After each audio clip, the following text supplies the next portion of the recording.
My name is Sonia Campos Rivera. I serve as the Senior Vice President of Public Policy at Unite LA. I have had the great pleasure of being part of this team that really focuses on advancing economic mobility for historically marginalized youth. A little bit of history on Unite LA. It was founded 27 years ago by the City of LA, LAUSD, and LACCD.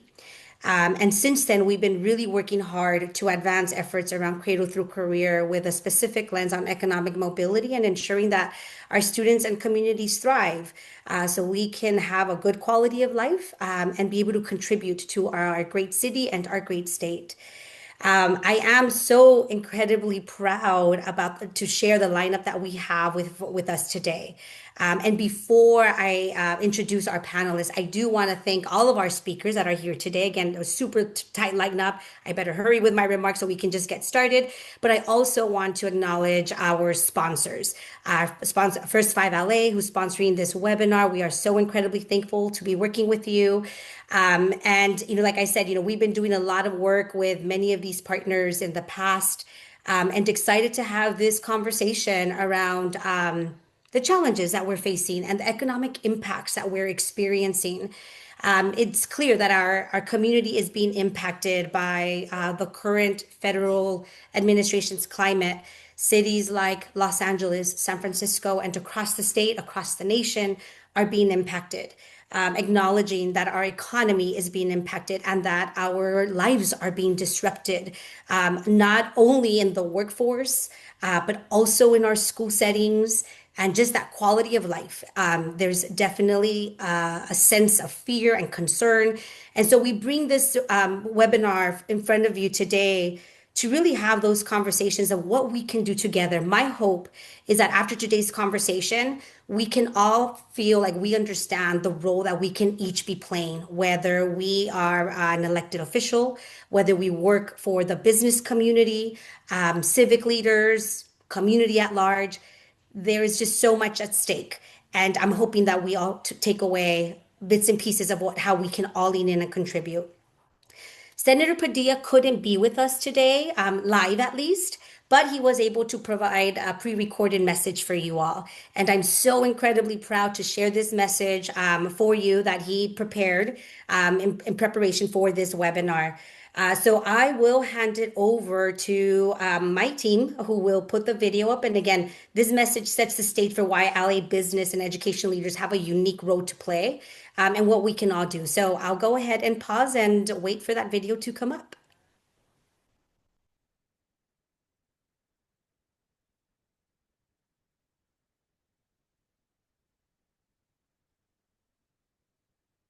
Looks like there we are.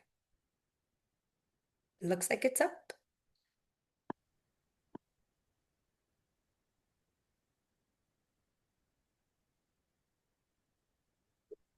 It's an honor to join Unite LA and all of the business leaders, policymakers, and community advocates joining us for today's Education Means Business webinar. And it's a particular honor for me to be here today as Unite LA releases their report on immigrants and their role in our state's economic growth.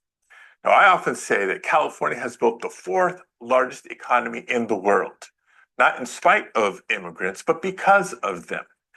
Immigrants are the cornerstone of our workforce. That's true. But they're also pioneering entrepreneurs, and they're taxpayers, and a big chunk of California's consumer base as well. They're the farm workers, the healthcare workers, the small business owners, the food service and construction workers who our economy relies on.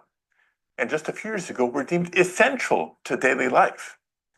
And as you know, this is actually very personal for me. As a proud son of immigrants from Mexico, I know just how hard families like mine work just to get by. But despite all they do for California and for our country, today they're being targeted and villainized. Over the last few months, the Trump administration has waged a cruel mass deportation and terror campaign against immigrant and minority communities. We saw that up close here in Los Angeles earlier this year when armed agents on horseback running people out of parks, worksite raids targeting hardworking community members and businesses creating jobs in the region, and masked agents in unmarked cars, disappearing people at a moment's notice. But of course, it doesn't end there. They're also working to target children and their parents at schools and to undermine our state's workforce of the future, including by gutting funding for Hispanic and minority-serving institutions and making it harder for the children of migrants to succeed in college. That's not just morally wrong, it's also bad for our economy.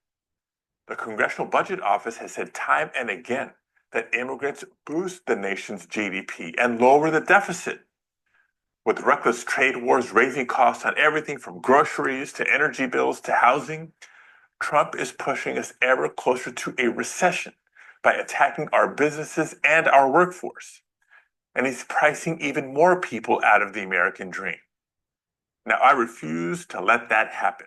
So in Congress, I'm working to build protections for those long-term hardworking immigrants who have earned a pathway to legalization. And I'm working to hold this administration accountable for every one of their chaotic attacks on our communities and to protect our economy from a recession of Trump's own making. But the truth is, it's one thing to hear this from a United States senator. It's another thing to hear it from a business leader, an educator, or a community advocate who knows just how important immigrants are to our state. We all have a role to play.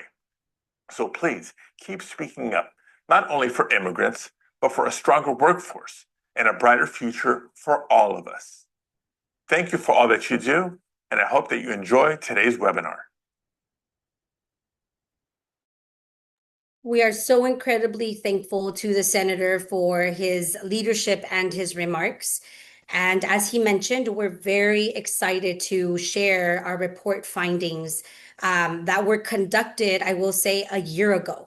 And while many folks would say that it's outdated data, I would argue that it's such an important piece of information because it shows us where our community members were a year ago and the opportunities on upskilling our immigrant workforce. So with no further ado, I'll hand it over to my colleague, AJ Lucas. Thank you so much, Sonia. Good afternoon, everyone. I'm AJ Lucas, Associate Director of Policy at United LA. And today I'm happy to share with you findings from our research on how businesses view immigrant workers. Along the way, I'll highlight both opportunities and challenges and invite you to think about how this connects back to your own work. Let's start with the basics, why we did this research and how we approached it. Our goal was simple, to understand how business leaders see immigrant talent. We wanted to know, do they recognize the economic contributions? What challenges are they facing in hiring? And where do they see opportunities for partnership? So we designed the study to capture both perspectives, from business organizations like chambers of commerce and from employers themselves. Why both groups? Because chambers often drive advocacy while employers live the day-to-day hiring realities. Looking at both gives us the full picture. So we conducted a statewide survey and received an amazing 85% response rate, which provides us with a strong confidence level to show that these findings really reflect how business organizations are thinking about the topic.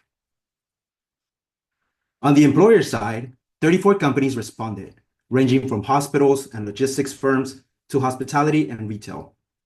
These are industries where talent shortages are prominent, and immigrants are already essential in filling these gaps. So with this foundation, let's dive into what we actually heard.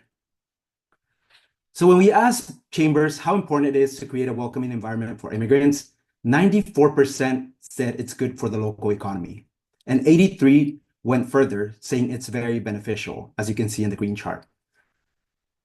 The part that I want to underline the most is that not a single chamber leader said that immigrant inclusion was bad for business. That's a strong consensus.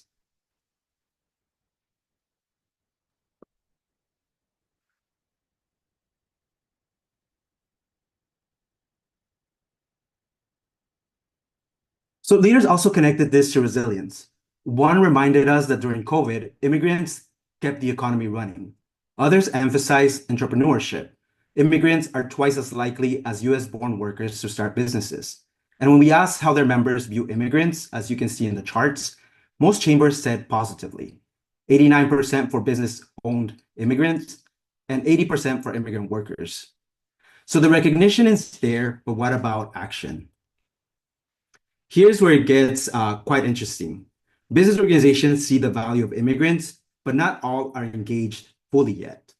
About 46% are active in supporting immigrant entrepreneurs, 37% are promoting a multilingual workforce, and then we see just 11% currently engaged in immigration reform advocacy. And then you see that big blue chart, organizations saying we're interested but not engaged yet.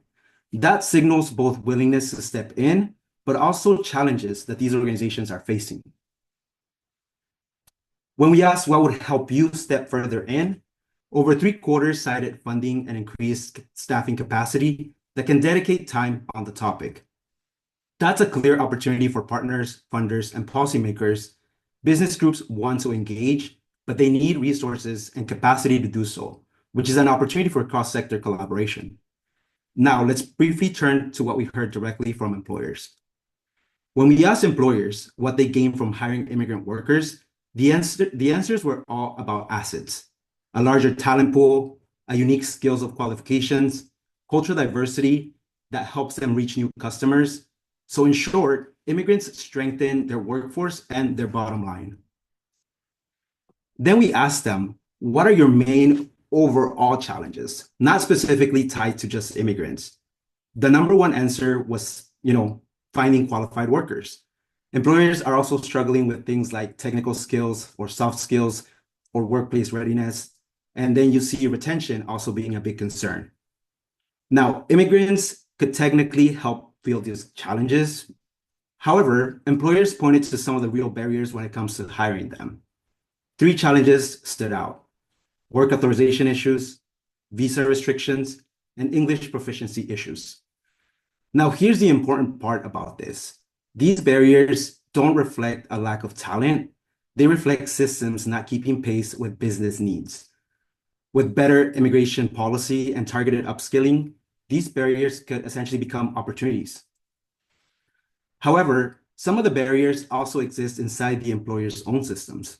One striking finding from the report is that only about half of HR leaders and executives said that they're familiar with the basics of immigrant work authorization, like green cards or work permits. And as you can see, the awareness drops even further when it comes to DACA or TPS. That's surprisingly low for people directly responsible for hiring and compliance. And what it signals is simple: employers need better education, clearer guidance. Without that, good candidates could slip through the cracks. So beyond fixing our immigration system, employers also told us there are other supports that will make a big difference in integrating immigrant workers into their companies, such as like language education, training programs, or government incentives and supports. In other words, workforce development for immigrants requires wraparound supports that ensure both workers and businesses succeed. This all leads us to our recommendations, which you can find at the end of our report. I believe the link is in the chat. And now I'll turn it over to Sonia to welcome today's honorable speaker. Thank you, AJ, for those incredible insights. We're hoping that this information will help us have this conversation again of the needs for our immigrant workforce.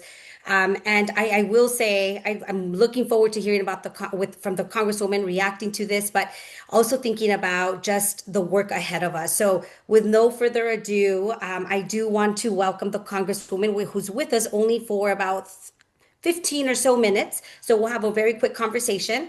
I am happy to introduce Congresswoman Kamlager-Dove, representing the 37th District. I'll go super quick. Everyone knows the amazing work that the Congresswoman has done, not only in LA, in California, but across the state. And so we welcome her to our Education Means Business webinar to share more about everything that's going on. Congresswoman, I always like to start with a big question. How are you doing today? There is just so much going on. And I just think it's so important to just ground ourselves. How are you? Oh my goodness. Well, Sonia, actually, thank you first for your incredible leadership of Unite LA and for all of the hard work that you do. And I want to thank Alicia Bell as well. And also to AJ Lucas and Kelly Reynolds for their help in putting these webinars together. Sometimes it's great to start off by saying thank you. So I'm doing well because I remain gracious and grateful for all of the hard work that you all do. I am happy always to be home in my district, but distressed that I am back home because we are in the midst of a government shutdown. In fact, we are day 3 of a government shutdown that was completely avoidable and preventable, and totally the fault of this president who has decided to forsake the American people and their access to health care. And we know that health care is incredibly important for businesses, for employees, for customers and consumers. And while you all have been sharing the release of this report, which talks about how incredibly important the immigrant community is, this is also an administration that is sharing lies with the American people and suggesting that, as he likes to say, illegal immigrants are taking people's health care. And we know that that's not true. But what we do know is, the Affordable Care Act covered California, have been incredibly important for Californians across the state to be able to afford health care. And we know that those premiums are going to go up. Copays could double if tax credits expire. And we know that those tax credits are for people making like $50,000, $60,000 a year. That's not a lot. And we know that this is also going to impact folks that are not on ACA, that have private insurance, because their premiums are going to go up. So I'm doing well because I'm with you all. I'm excited that you all have released this report talking about the importance of the immigrant community and how they benefit our economy, both statewide and really nationally, and distressed that colleagues in the White House who are Republicans don't understand the value of our immigrant community. Thank you, Congresswoman, for opening up with the lay of the land of what you and your colleagues are all dealing with, and that we're all feeling the implications of. And again, thank you for your leadership. I bet it's not easy to be doing what you and your colleagues are doing. So thank you for representing us very well. You touched on it a bit, Congresswoman, but would love to hear, with the heightened federal enforcement and the rising cost of visas, what actions can local government and communities take while Congress figures out the long-term reform efforts? Mm. So first of all, I have to say that the visa stuff is so crazy. These are folks that are coming into our country because they have specialized talents. It's a special occupation that they're doing. And we have companies, businesses here that need that kind of specialized talent. I sit on foreign affairs, and we actually had a hearing a couple of months ago, and I asked the witnesses about these visas and what we're losing in terms of our competitiveness. And one of the witnesses said, you could employ every single American here in this country, and we would still not have the competitive edge that we need, because we still would not have the talent that is necessary for us to be innovative and to be competitive. And she said the only way to do that is by enticing, bringing over talent from other countries. That is why the visa program is so important. And the fact that this guy who, is like wrote all of the art of the deal, and he's such a businessman, can't see how important H-1B visas are, boggles my mind. And to make folks have to pay $100,000 to get one is going to be really cost prohibitive for many small businesses. I'll tell you, Sonia, I was visiting with some businesses just last week in the district, and talking to the president and of the company, and he said, got word about this H-1B visa, and I thought, oh, okay, not, thank God it doesn't impact us. He said, and then his HR manager came in and said, we actually have a couple of folks that are here on an H-1B visa, and he's like, how this is tough, because $100,000, is a lot. So, how are we responding? Obviously, Democrats are pushing back against this and saying this is unwarranted and unnecessary, and it's kind of almost like a shakedown. I wish my Republican colleagues would see it the same way.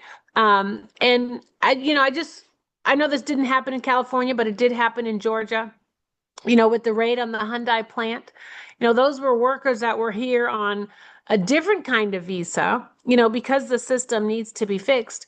And they were raided and detained and really humiliated. But they were actually here to upskill American workers, because of an investment made from their country into a plant to create American jobs.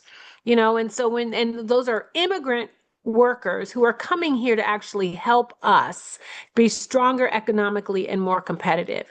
So I think we have an obligation to push back on that kind of shameful, humiliating, demoralizing, behavior, practices coming out of the White House, racist, bigoted, xenophobic, I might add too.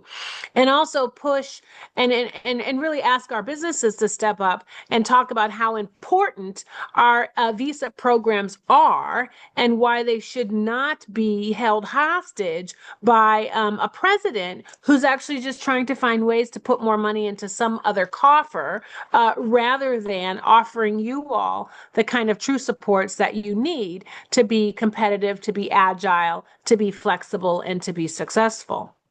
Beautiful said one, Congresswoman. And I can't help and comment that your remarks of the conversation that you had with the business owners of the president not knowing, but then HR comes in and says, actually, that is so aligned to the findings. I think it's an 11% that we found that's reflected in the report of HR or leadership understanding what the types of visas that are represented from the employees. And so clearly, I think on a local level, you raise a good flag. We need to do a better job at educating our partners on the different types of visas. On that end, Congresswoman, earlier this week, maybe late last week, we heard about some opportunities regarding DACA and the possibility of reopening the DACA program since 2017, I believe. Can you share more about that? Is that real news? Is this something that we should be paying attention to? Definitely, we should. I'm originally from Chicago. I call California home, but sometimes I have to say I'm from Missouri, which is the show me state, because I don't trust what these people Yeah. are saying, and I don't trust that they're going to do what they say.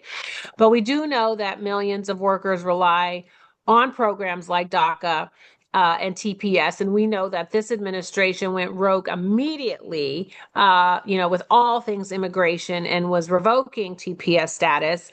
And thankfully, it was actually rich people who happen to be Republicans, who also happen to be of those ethnicities, that said, stop doing this.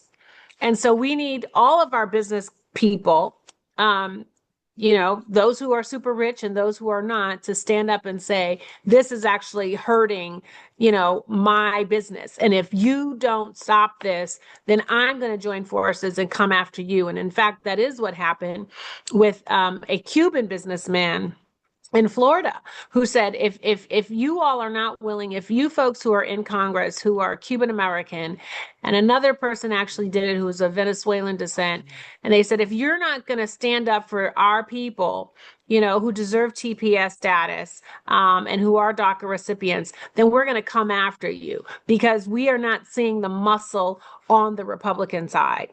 And we know that if these protections are revoked, that industries from, agriculture to healthcare are going to face massive disruption. So I'm certainly working with my colleagues to, safeguard these programs. I want to push, for pathways to permanent status so that people are not having to live in limbo. I can't tell you how many residents, actually, doctor residents I've talked to who've said, I'm in limbo. I've come here to go to this school to learn how to do this kind of, provide this kind of treatment.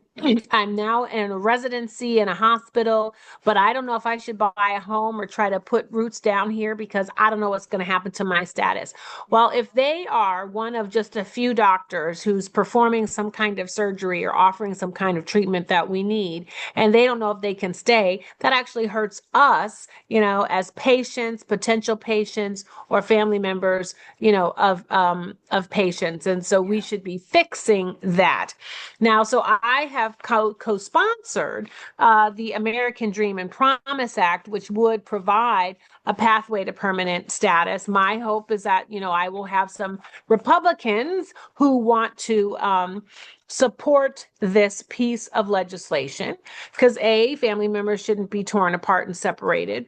And B, we have to still recognize, as the senator said, the important role that our immigrant communities play in our states, but also to our economy. I love that. Thank you for flagging your bill. It's in our radar, and we will make sure to look at it and ensure that we elevate it and try to get some support for that very important bill. Another sector that I think is being impacted drastically, Congresswoman, that we're not talking about or seeing community talk about as much is our early childcare providers. And we know that our childcare providers, which care for our children while parents, legal guardians are in the workplace, are facing some really difficult challenges because these providers are oftentimes women of color, Black and immigrant women. And so I think it's so important to elevate that. What can you share? Like, are you hearing anything on ways we can protect our EC providers to allow parents to be in the workplace or in a school setting? So, a great emotional, personal question for me, because as many of you all might know, I worked at Crystal Stairs before I kind of got into this, and it's a nonprofit childcare organization that helps families find and pay for childcare. I think the biggest thing that we want our child care providers to know is that we're going to protect them and that they should feel safe continuing to do their work. We do know in the immediate aftermath of the kidnappings that were happening across, Los Angeles, people were afraid to go out. And so that impacts childcare providers who are not seeing the babies come in, right? And so that they're not actually able to run their business, keep it afloat. They're looking at firing workers, but then their workers also might be afraid to go and take care of the babies because they're afraid of getting snatched. And then, of course, the mothers and the fathers are afraid of maybe dropping off the babies because are they all going to get snatched and get separated? So, who wants to wake up in the morning thinking about that? I was just stressful sharing that information with you. So one of the things that we've actually been doing is sharing with small businesses and childcare providers or small businesses a resource packet that we have. Know your rights, waivers, how to manage when someone from ICE, approaches you, making sure that they are from ICE, different sort of proactive documents that they could sign, which would allow us to advocate on their behalf in case some things go sideways. So when I actually walked a number of streets in my district and handed those resources out to small businesses, many in the Latino community, because I want them to know that I've got their back and that they also have rights. This is an administration that is really in the business of terrorizing and intimidating people in order to silence them. But we do have rights and we do have the courts, and the public pressure that I think we've been exerting has also allowed these judges to see that they need to do the right thing on behalf of the people in the Constitution and not really do what this man is pushing folks to do. So 40% of Californians are immigrants, nearly. We know that population needs childcare, just like everybody else. And so we all, I think, have an obligation to protect our immigrant communities by making sure that they have rights. Because if those babies are not getting the care that they need, if they're not getting fed when they need to, if they're not being nourished and stimulated with active play and socialization skills, it's going to be really traumatizing, not just for them, but for their family members. Absolutely.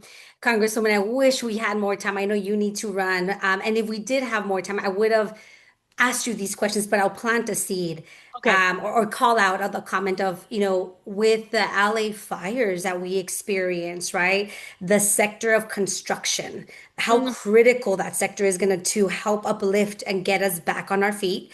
And I think the issue around the global games that are coming to our yeah, city is wow, there's just so much opportunity and thinking about solutions of upskilling our workforce and help us be part of our city's DNA, continue to be, because we always have been, but yeah. continue to be part of our city's DNA.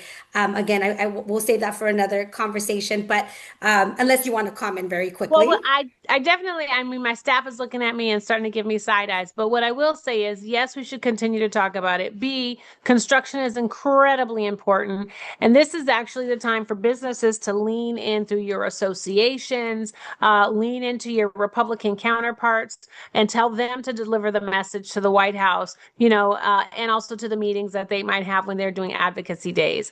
We are telling the truth, but they also need to hear it from Republicans. Yeah, I had a meeting because I sit on, I co-chair the Brazil caucus, and I actually had a business owner from Mississippi.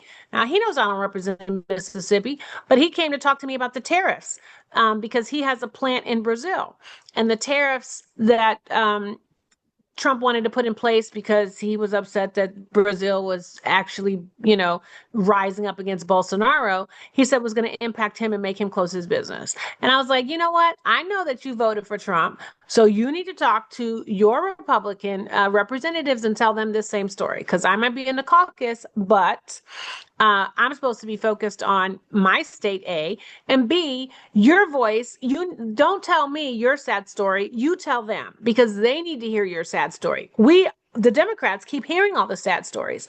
The Olympics, same thing. This is a time for folks to actually be communicating with your embassies, right? So if you have folks that are in Unite LA and they might be El Salvadoran or they might be Guatemalan or they might be Brazilian or they might be Korean, have them connect to their embassies and say, yo, you need to be, making sure that our country is communicating with the United States to say, we're trying to participate in LA 28. And we want our people to show up and show up for our teams and our people. And that also means the businesses that are here, we need them to be able to participate in, before the 28 games, during the 28 games, and have some resiliency afterwards. But I believe this is an all hands on deck. We have to show our economic might and that we're not going to be bullied because the business community has so much to offer. And in fact, LA 28 needs you guys more than they realize. So we also have to be spreading that news to, Casey Wasserman and the folks at LA 28 to be like, hey, don't sleep on the businesses. Wow. Yes, absolutely. Thank you. Thank you. Thank you. I will say you have the most amazing staff only because you reacted to my comment and answered my last question at the same time. So kudos to your team for prepping you so well.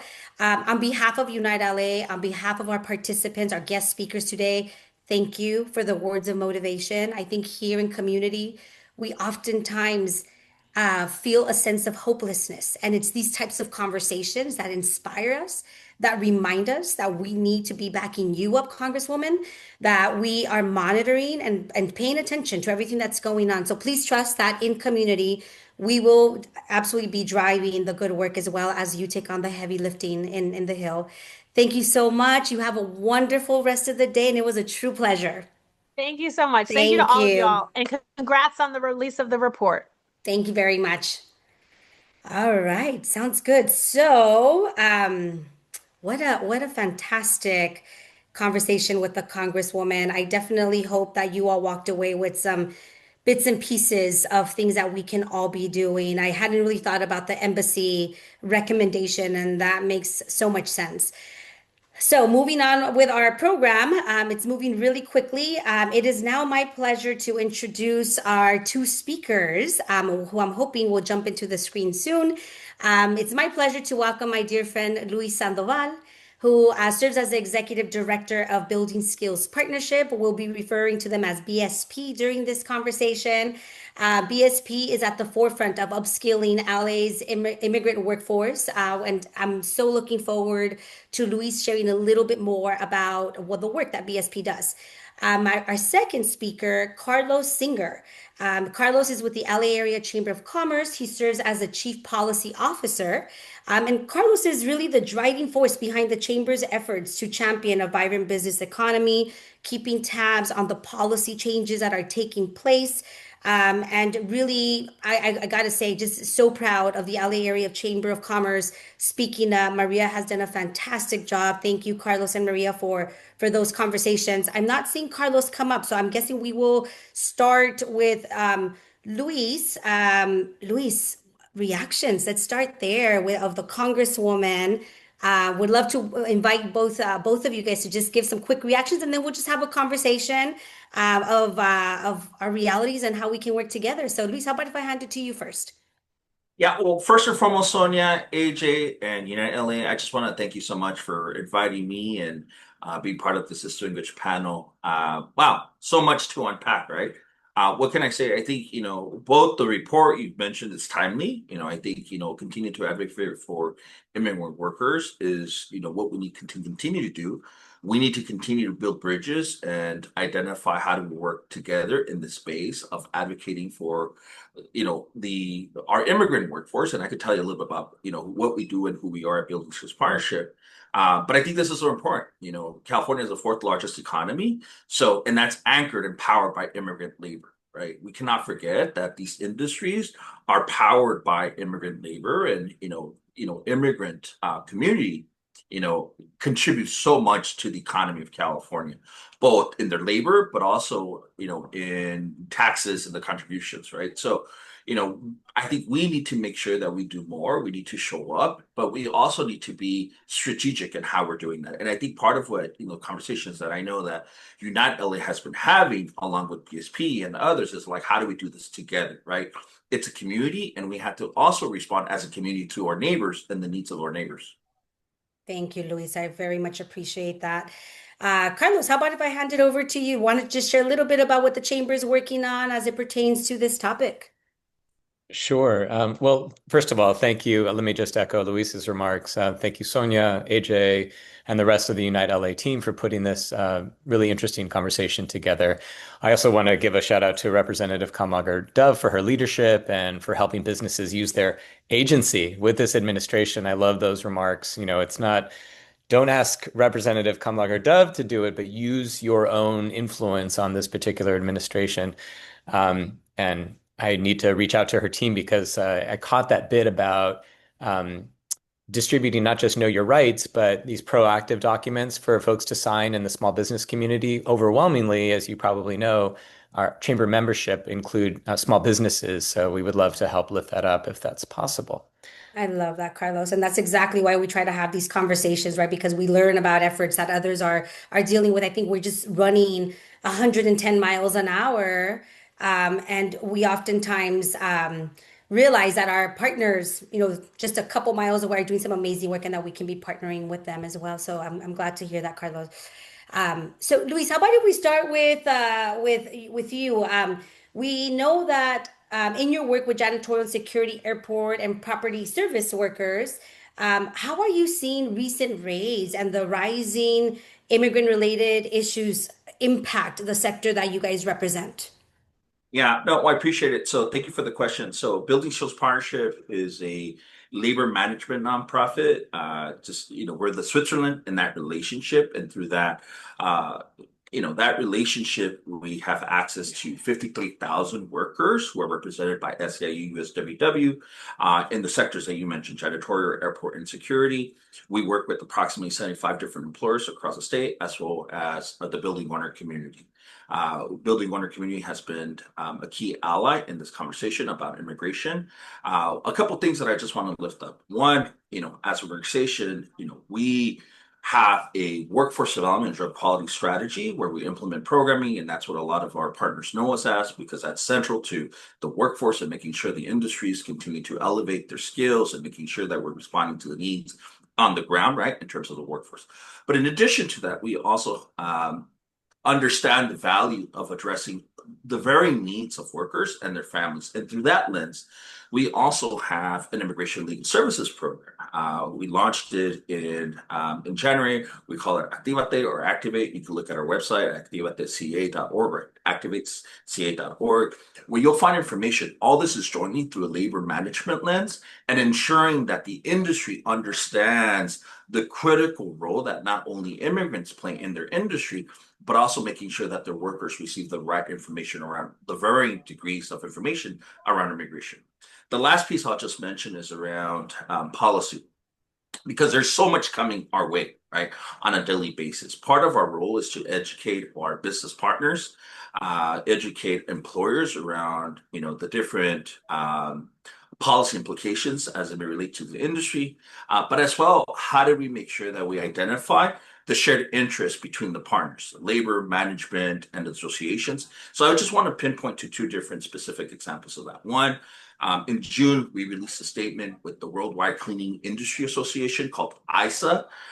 If you go into our website, you'll find that really speaks to one, let's stop enforcement and the cruelty that's happening in the community, but also we need comprehensive immigration reform. We cannot forget about the pathway that, our workers in our communities deserve and need. And the second piece to that is also educating and bringing together allies in this conversation. So early in January, we had heard of enforcement, and we had seen enforcement in San Francisco buildings.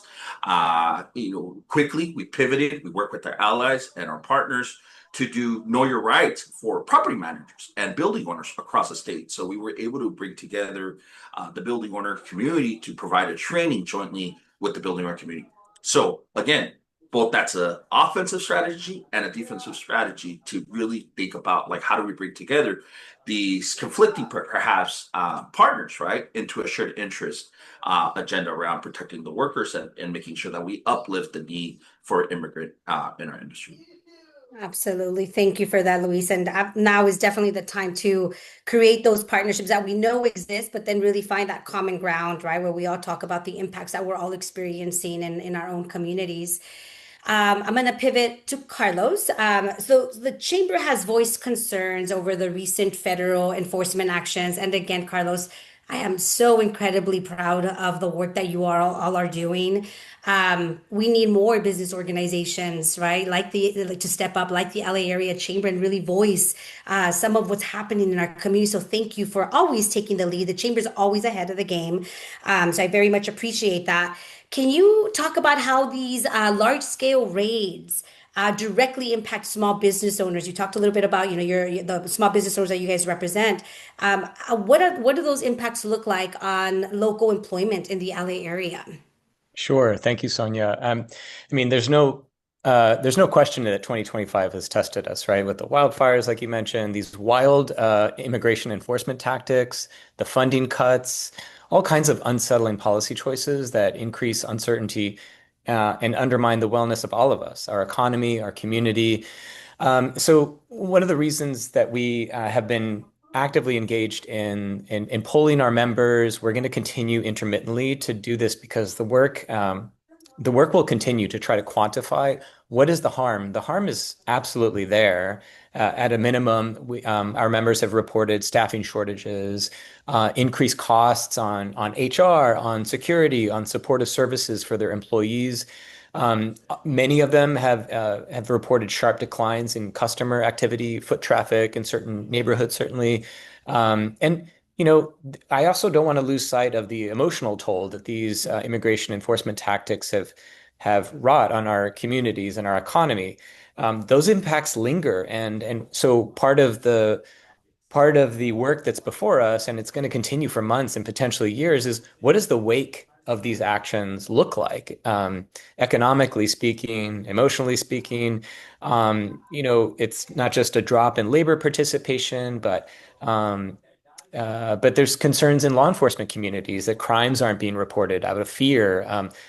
Fear is a tangible economic force, and that's something that we really need to grapple with. So I'm encouraged that we're not the only ones out here trying to quantify this and understand it. The county has been hard at work on it. LA EDC, our academic community, everybody's working either in tandem or separately to try to put some numbers onto this. But ultimately, we are also in favor of reasonable ways of enforcing our immigration laws, and we need to ensure that constitutional limitations on law enforcement activities in general are also being complied with and upheld when it comes to these immigration and customs enforcement actions.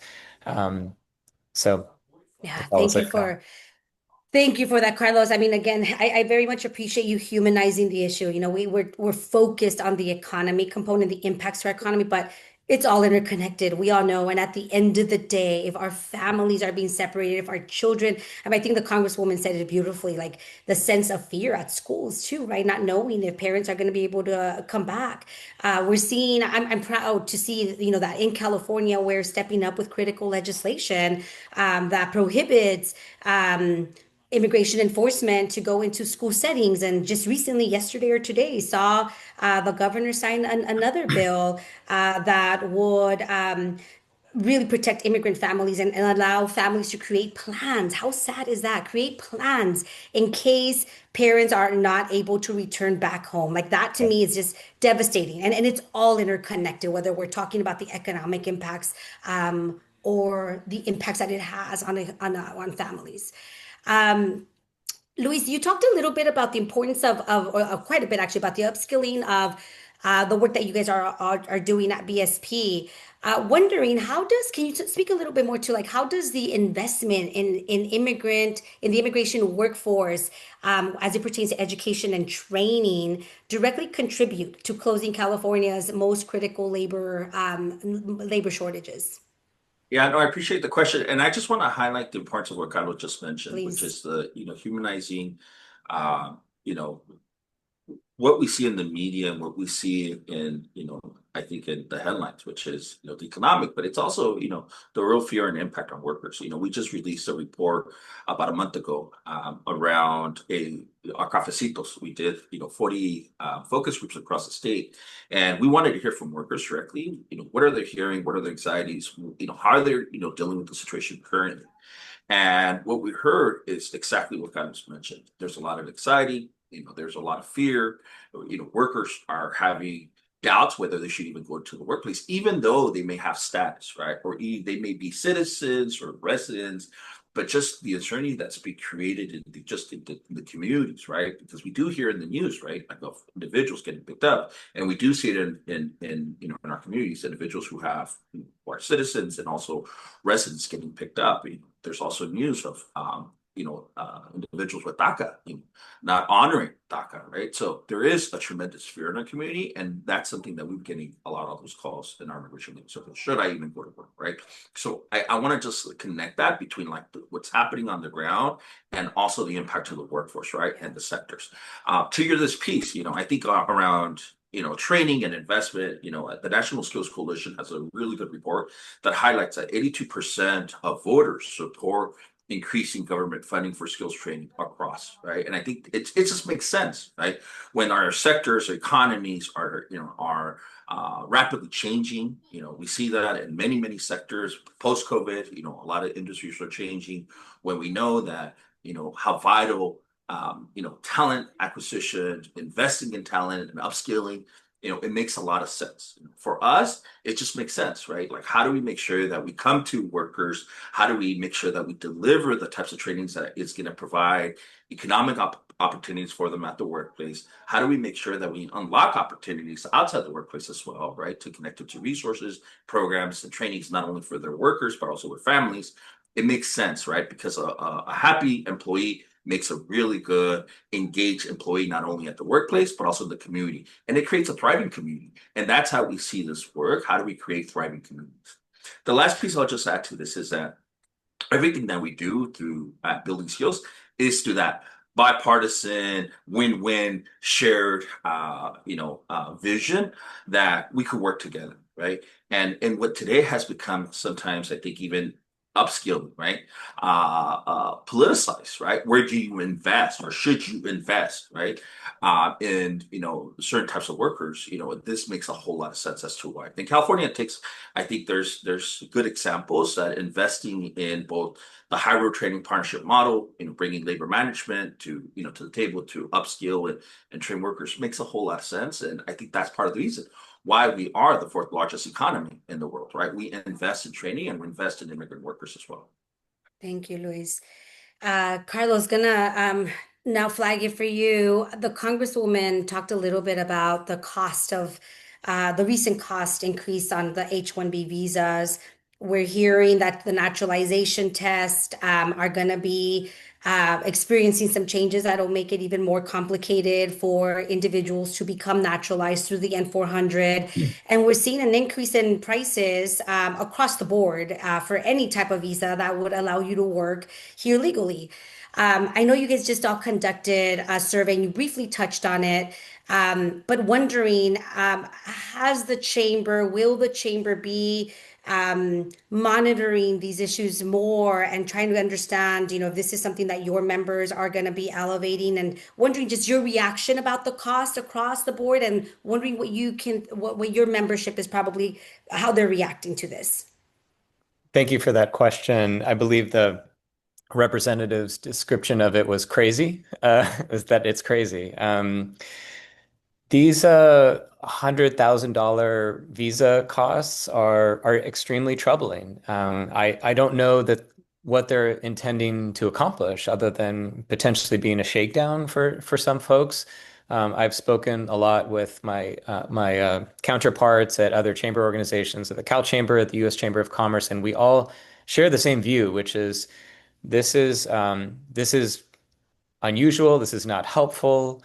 I think if there is some sort of isolationist intention here that, well, if we, the Trump administration, make it extremely difficult for foreign workers to come join U.S. companies and work for them, then more U.S. workers will be hired. But that's just not a reality. As a general matter, if these workers were available, then there would be no need to resort to the existing sort of apparatus, you still need to go through a lot of hoops as it is, even before the $100,000 to get these visas. And what it's going to do is that we're going to lose out. Our companies are going to lose out on the benefits of working with these talented folks, and global competitors are going to benefit. So I think this is something that is deeply concerning for a lot of businesses, big and small.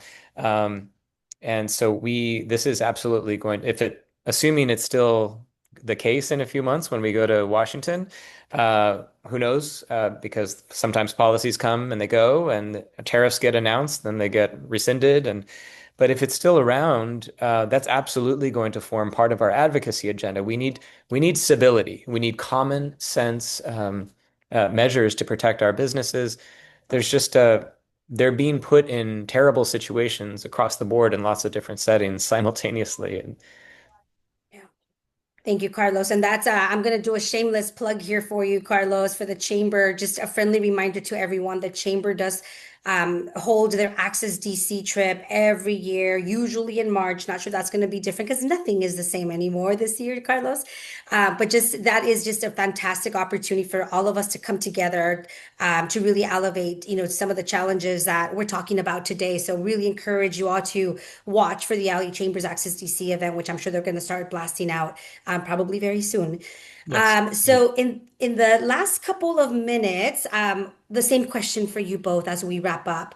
What role do you think the business community should play in elevating the economic impacts of increased enforcement efforts, ongoing immigration policy changes to policymakers? I think the Congresswoman gave us some really good feedback.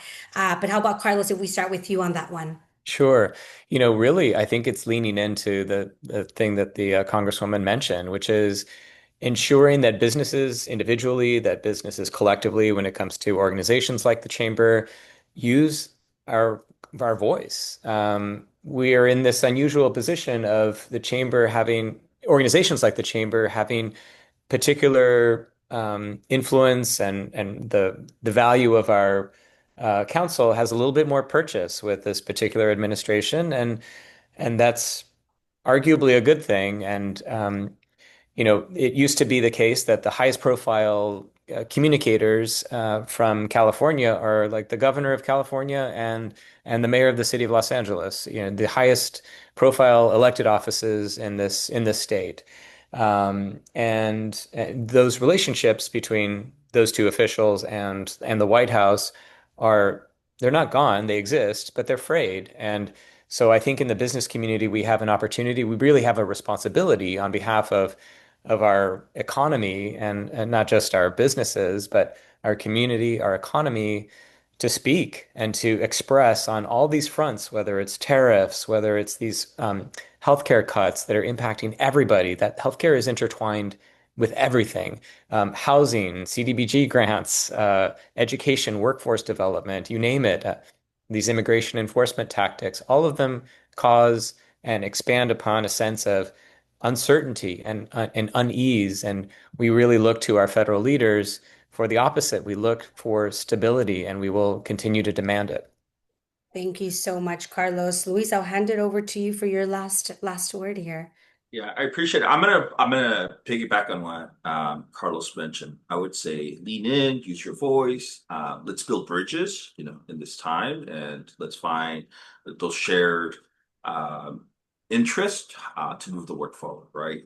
But I'll also add that it should be chilling the SCOTUS, decision to the business community, right? And this is what I've been advocating in our own industries, where enforcement agencies are not given the green light to target our communities based on race, occupation, language. So whether you're for pathway to citizenship, whether you have no information as a business leader in terms of like how to engage in the issue of immigration. Just from a bottom line, it makes sense to speak out against civil liberties, like what's happening right now in terms of the violation of civil liberties, civil rights, because it's going to impact all workers. Documented status, no status, all of them. So I think it's important that I think the business community, use your voice to really protect, and support our communities. Today we're, leaning in, to create bridges and figure out how can we work together, right? I know like the conversations that we've been having with our partners is around what happens if there's massive enforcement in buildings, right? 60% of the workforce will be gone, right? I'm sure that could be replicated in construction, that could be replicated in agriculture, hospitality, many, many different industries.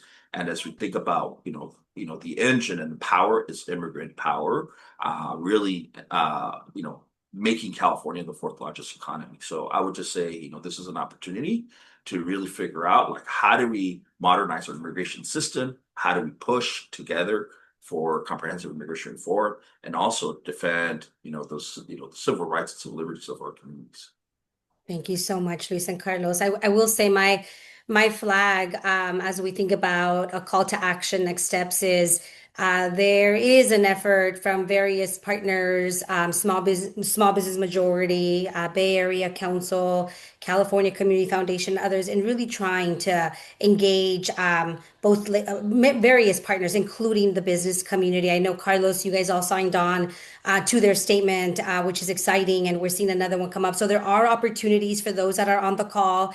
If you want to lean in into a statement that is currently being floated at the LA Chamber along with BSP actually as well, if you're interested in signing on, please ping me or my colleague AJ. We'll be sending a thank you note probably early next week, Monday or Tuesday. Our contact information will live there.